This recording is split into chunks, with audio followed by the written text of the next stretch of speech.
Hi friends, welcome back to my channel. എല്ലാവർക്കും ഇന്നത്തെ എൻ്റെ പുതിയൊരു വീഡിയോയിലേക്ക് സ്വാഗതം. ഇന്നത്തെ എൻ്റെ റെസിപ്പി നല്ല അടിപൊളി ഒരു വഴറ്റ് ചമ്മന്തിയാണ്. ഇഡ്ഡലിക്കും ദോശയ്ക്കും ഒക്കെ കഴിക്കാൻ പറ്റുന്ന ഒരു ചമ്മന്തിയാണിത്.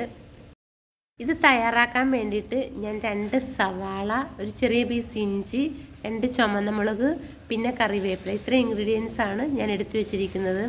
ഇതെല്ലാം ചെറിയ പീസുകളായിട്ട് ഞാൻ അരിഞ്ഞെടുത്തിട്ടുണ്ട്. ഇത് തയ്യാറാക്കാൻ വേണ്ടിയിട്ട് ഞാൻ വെളിച്ചെണ്ണയാണ് ഉപയോഗിച്ചിരിക്കുന്നത്. അരിഞ്ഞു വെച്ച ഓരോ സാധനങ്ങളും ഓരോന്നും ഇട്ട് കൊടുത്തതിന് ശേഷം പിന്നെ ഞാനൊരു ചെറിയ പീസ് പുളിയാണ് ഇതിലേക്ക് ഇട്ട് കൊടുക്കുന്നത്. ഇതെല്ലാം കൂടെ ഇട്ട് കൊടുത്ത് നന്നായിട്ടൊന്ന് വഴറ്റിയ ശേഷം മുളക് പൊടിയും ആവശ്യത്തിനുള്ള ഉപ്പും ചേർത്ത് നന്നായിട്ട് ഒന്നുകൂടി മിക്സ് ചെയ്തെടുക്കുക.